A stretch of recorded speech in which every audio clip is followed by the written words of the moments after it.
Hey everybody, welcome back to Wrestling Rants and Reviews. Big Mike back again, and this is your day in wrestling history.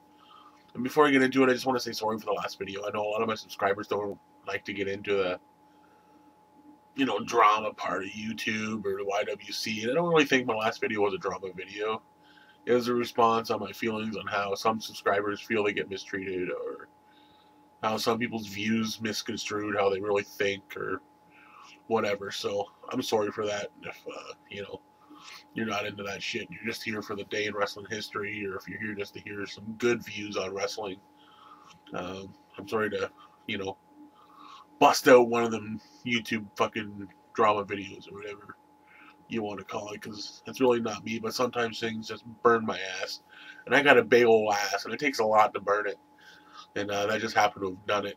So, so anyway, sorry to my viewers and my subscribers that aren't into that, but maybe you'll see my views on certain things through that bit of a rant that I had. That's my passion for wrestling coming out, and, sick of fucking, just crap. But anyways, on to Wrestling Rants Reviews, this day in wrestling history, and it goes as follows for June the 26th. I got a little bit of trivia, useless knowledge, as I always say. In 2007, Florida Championship Wrestling promotes its first show as WWE's new developmental territory. Before that, it was OVW and Deep South Wrestling. OVW went away first, and then Deep South. Then, then it all became Florida Championship, which actually was a territory back in the day, also. So yeah. Events that were held in 2005 on this day in wrestling history was WWE Vengeance. It was held in Las Vegas, Nevada. It was a Raw exclusive event. Though it did feature SmackDown superstar Kurt Angle, at this point Raw had both world champions on its roster. However, 4 days later, Batista was drafted to SmackDown, taking the world title with him. On Heat, we see the Hurricane and Rosie defeat the Heartthrobs, Romeo and Antonio, to retain the World Tag Team titles. Carlito defeats Shelton Benjamin to retain the Intercontinental title. Shawn defeats Kurt Angle, Shawn Michaels, John Cena defeats Christian and Chris Jericho in a triple threat match to retain the WWE title. Batista defeats Triple H in a Hell in a Cell to retain the World Heavyweight title. And just going through some of these matches in Vengeance from 05.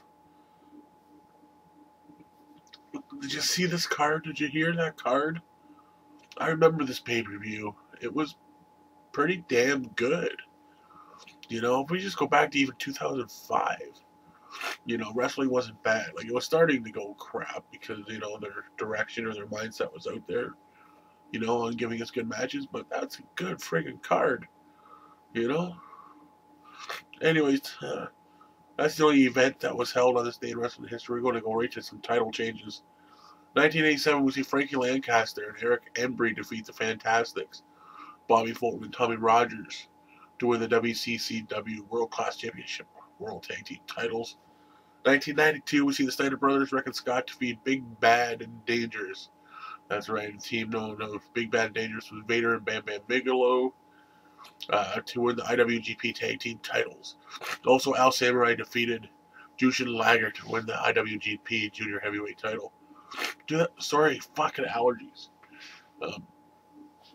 Looking out the window. There's always out, I always look out the window when I talk about allergies. I don't know why. Anyways.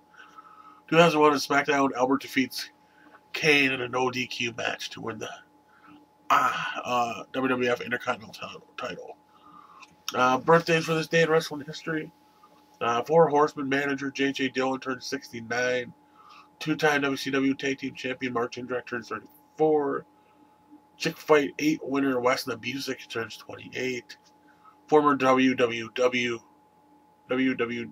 yes, wrestler. There's only 3, I just said it twice. Now famed trainer Larry Sharp turns 60. WWE NXT host Matt Striker's 37. And 5-time Mexican Women's Champion. 3 were held in the CMLL and 2 in the AAA. Lady Apache turns 41.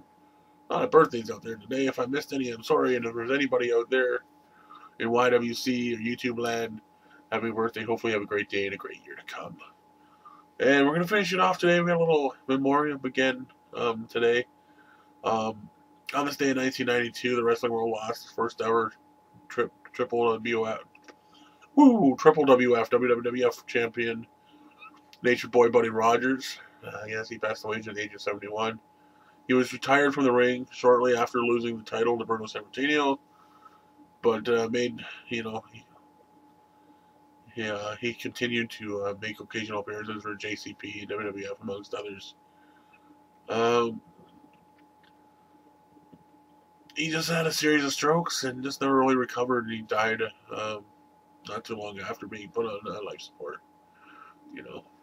in that year of 1992. So it's sad, a sad thing to lose anybody at any time. So yes, that's it. That's your day in wrestling history for June the 26th.